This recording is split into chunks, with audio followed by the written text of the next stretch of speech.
Hello, welcome, and thank you to all of our viewers, whether you are watching our live stream today, March 13th, 2023, or watching the recording of our live stream. I'm Dr. Joe Elliott in Galveston, Texas. With me behind the camera is Kyra, and she will be monitoring the chat so I don't miss if any questions scroll by. So feel free to submit any questions to the chat. And also, though this talk is being recorded, you may want to prepare to take a couple screenshots of some resources that I mention later. I want to express my sincere gratitude to AWE, Augmented World Expo, for graciously allowing us this platform today. Sonia Haskins made this happen, and Gavril is our engineer extraordinaire, taking care of us from Romania today. Be sure and check out the other upcoming AWE events listed at the AWE Live website. But please wait till after our stream to go do that.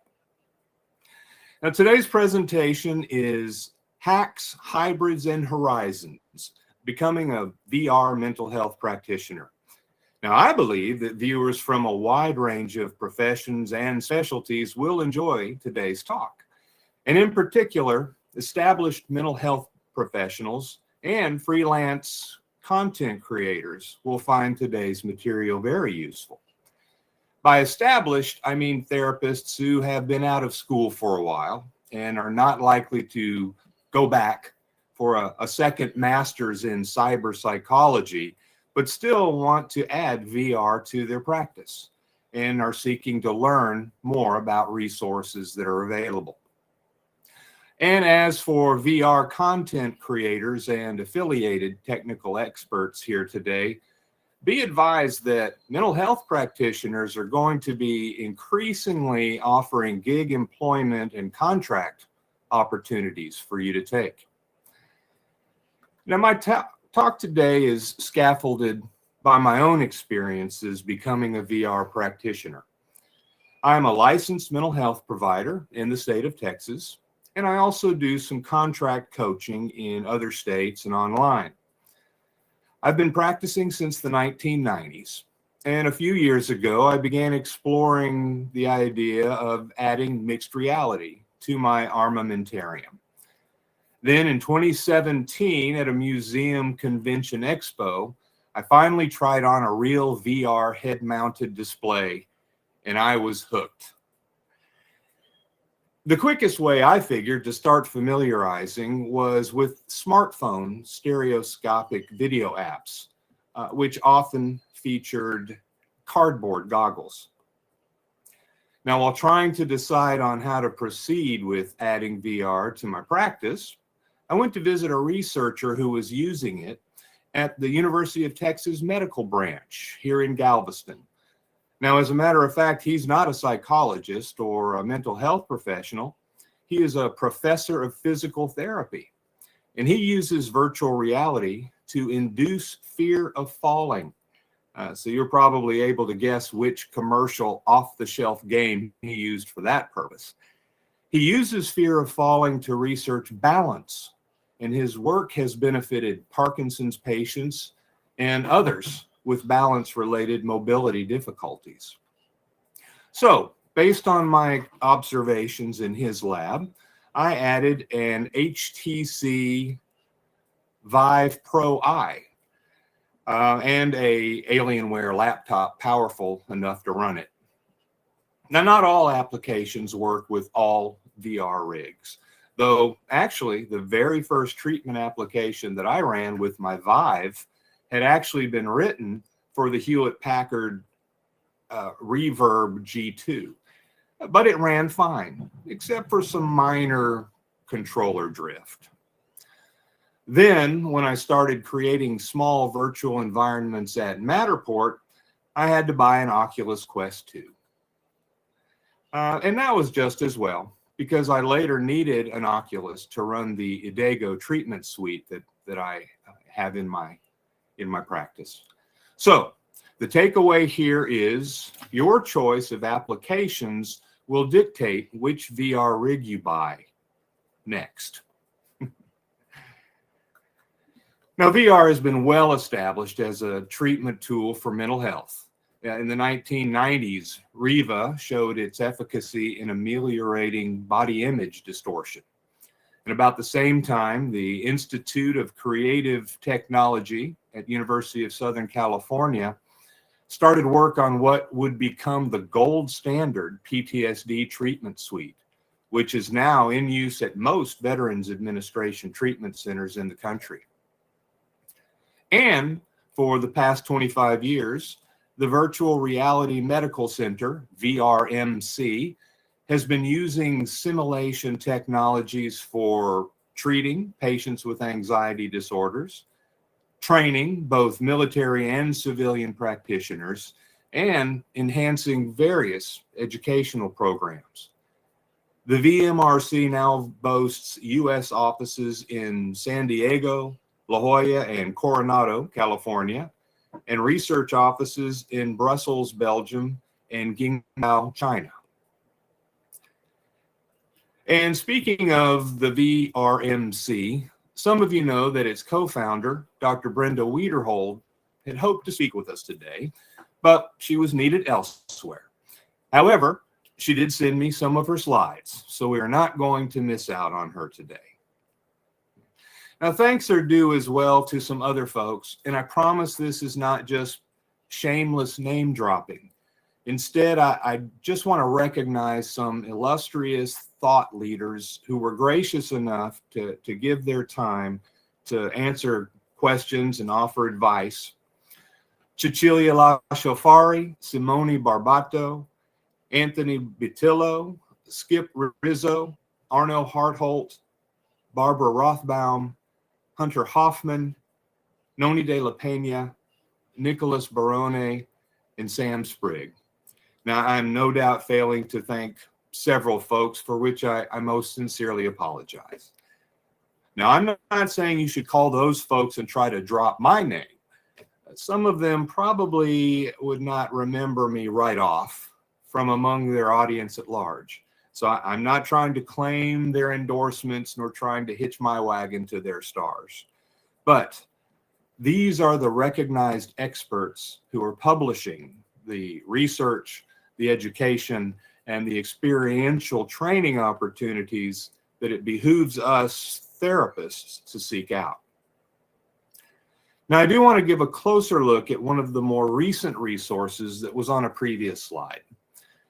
The European Commission's Visionary Analytics team released a 200-page report of their analysis of the applications and affordances of XR technologies in health and education. The team reviewed and interviewed a cross-section of XR stakeholders from industry, academia, government and education, and end users. Now, full disclosure, I have not had time to read the whole report yet. It actually just appeared on my radar while I've been preparing this talk.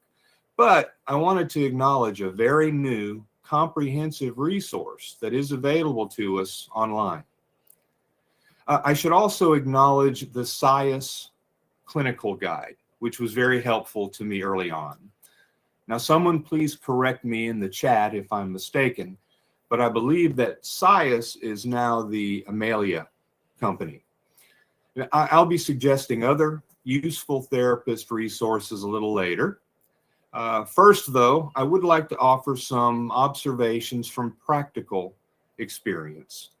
So let me clarify my title a little bit.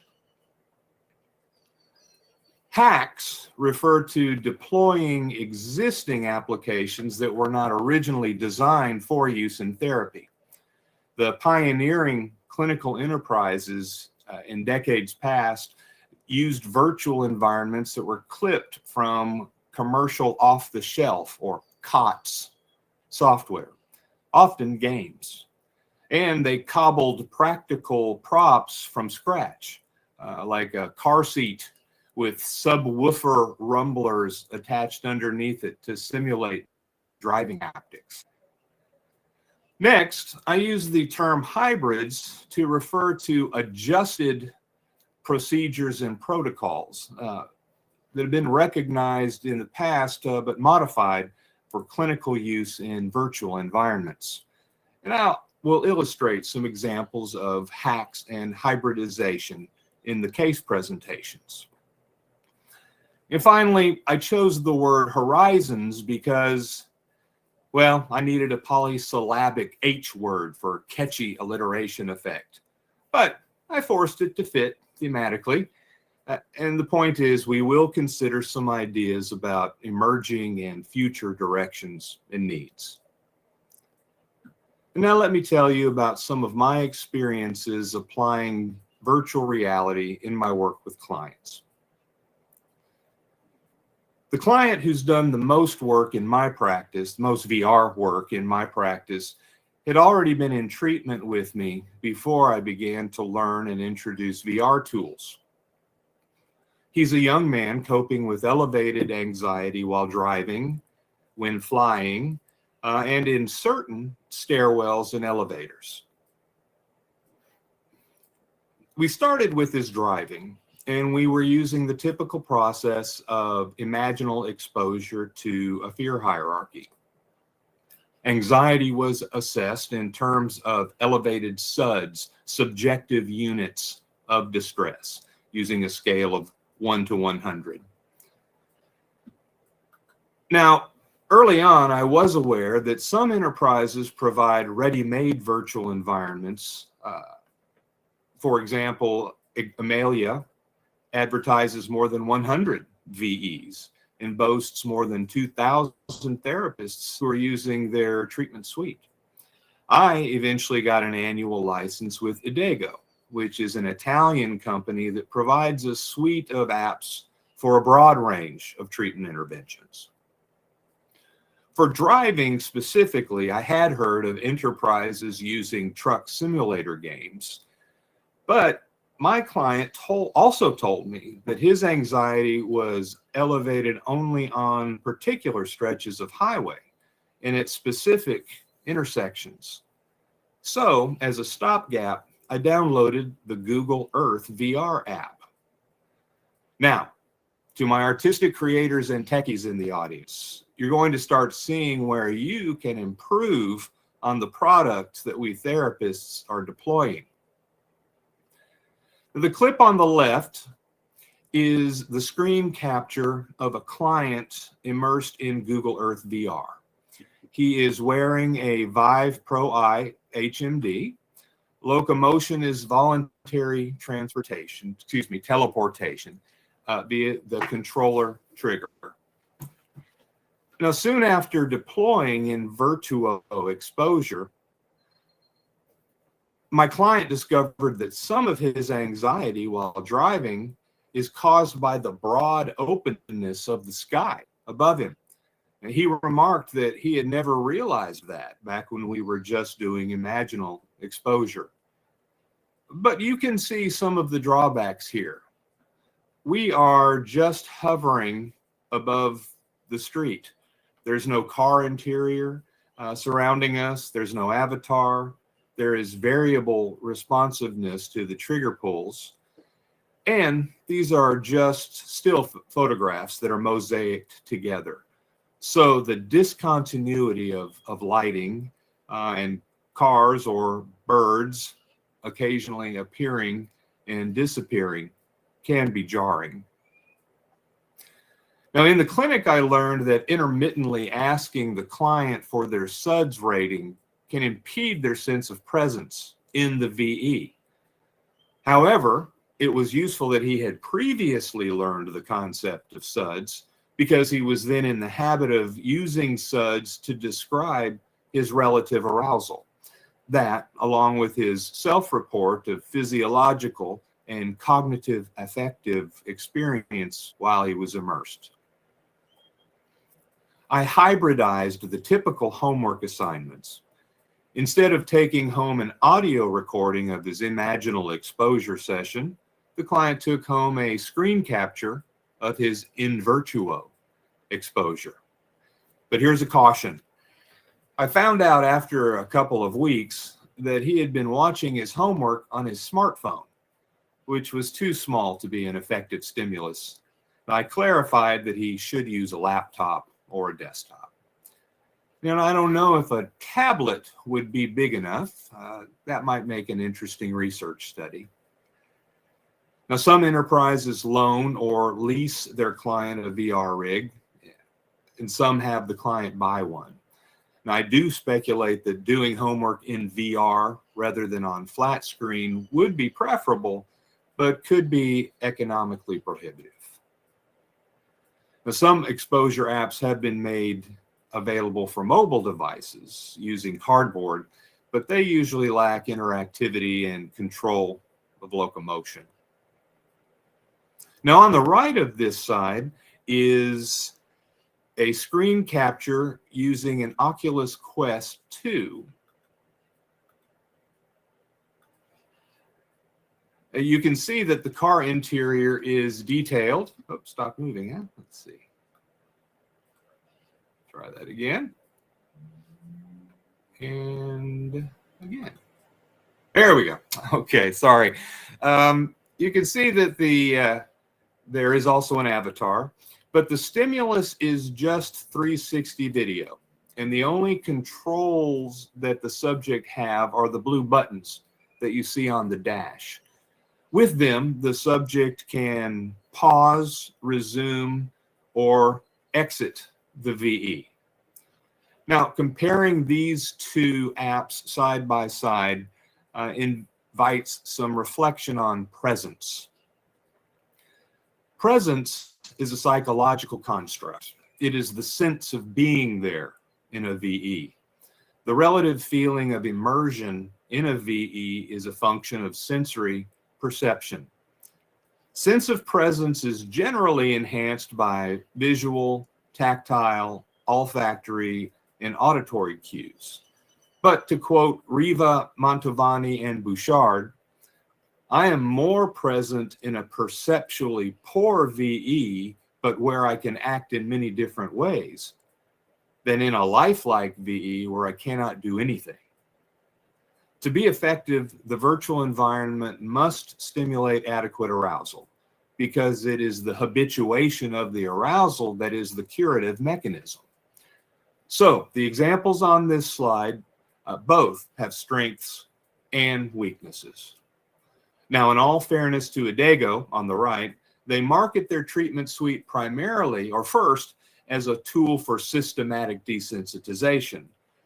But the manual proposes that it is useful for prolonged exposure treatment protocol as well. By the way, a user experience note. The Vive is tethered. Usually, they do sell a wireless adapter, but I've never used it. The Quest 2 is not designed to be tethered. It has a casting function so that the clinician can see on their monitor what the client is seeing in their HMD. However, in my experience, wireless casting with the Quest 2 causes the virtual environment to stutter for the client. So I tether the Quest when clients and subjects are using it, so I can watch their display without degrading it.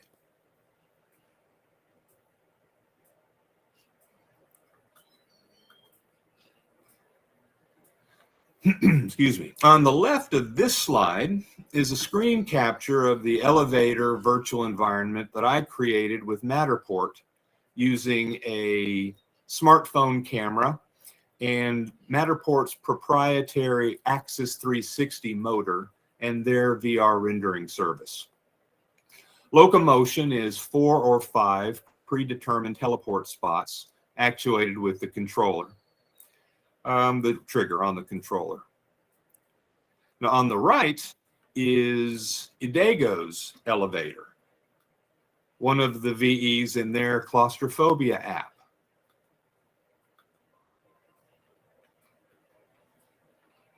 Try not to invoke sim sickness with y'all, so I'll stop one of those.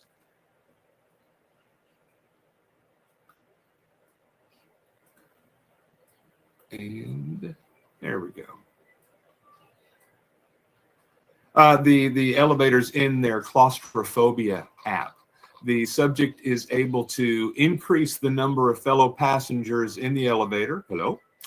And they're able to press the buttons if you remember to grab the side switch. And then at which point the elevator will simulate ascending and descending.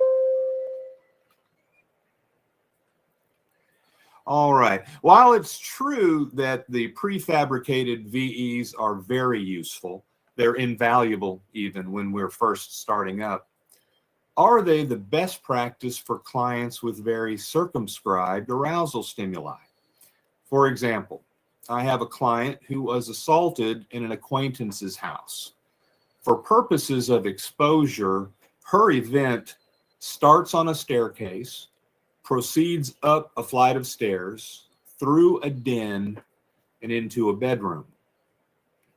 The colors and textures of the carpet and the walls, the design and the locations of the furnishings are quite specific. Now, I don't have hard data to refute conclusively the experts who have told me that a prefabricated virtual environment would suffice, but it makes intuitive sense to me that arousal would be more highly stimulated in a customized environment. I have recently been doing some exploratory psychophysiology studies to address that question. Still gathering the raw data to continue that dialogue. But the question of custom-built virtual environments will be moot if you artistic designers and tech experts aren't introduced to us mental health consumers, and vice versa. Now, it might be that the newer generations coming through the cyber psychology graduate programs have learned skills of content creation too, but not as many of us established therapists, meaning old digital immigrants, know these newfangled ways. Regardless, this need represents a potentially lucrative market for freelance tech creators. Well, I assert that we are presently in an epoch of expansion from the enterprise-centric to the professional consumer market. And specifically, we are those professional consumers, the mental health professionals in private practice and small clinics. Now, as established mental health practitioners, we have an obligation to continued education. But there is a great abundance of potential resources of varying relevance. It can be difficult to know where to look. This is a slide from a talk by Simone Barbato in 2021. And already many of these companies have merged, reorganized, or simply ceased to exist. Navigating this industry is a lot easier when we collaborate and share recommendations for resources and seek mentoring. So here are some periodicals, and I see that I erroneously omitted their links. Sorry about that. A word search of Frontiers and Annual Review of Cyber Therapy will suffice, or you can refresh your memory looking back on this recording. All right, but Dr. Brenda did provide the link for this one, the Cyber Psychology, Behavior, and Social Networking Journal. And various enterprises sponsor annual conventions. The Cyber Psychology 2026 convention is going to be in Paris this July. And then we head over to Italy in September. And AWE has 3 conferences, or conferences on 3 continents this year. AWE USA in Santa Clara, May 31st to June 2nd. AWE Asia in Singapore, August 30th to 31st. And AWE Europe in Vienna, October 24th through 25th. So please be sure and check out those as well as the online offerings at AWE Live. Oh, and here is a slide for a free relaxation app for mobile devices using cardboard or flat screen by Drs. Wiederhold and Riva. And I will just leave this up and see if we have any chat questions that have scrolled by. All right. So none appearing.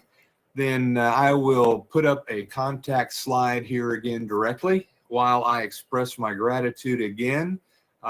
Absolutely don't hesitate to contact me or Dr. Brenda Wiederhold. There is her contact information. Again, I just want to express my gratitude to all who helped get this presentation on today and to all the viewers. Thank you.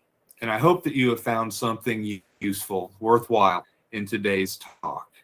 I am Dr. Joe Elliott, and I wish you the very best in all your XR endeavors. Goodbye.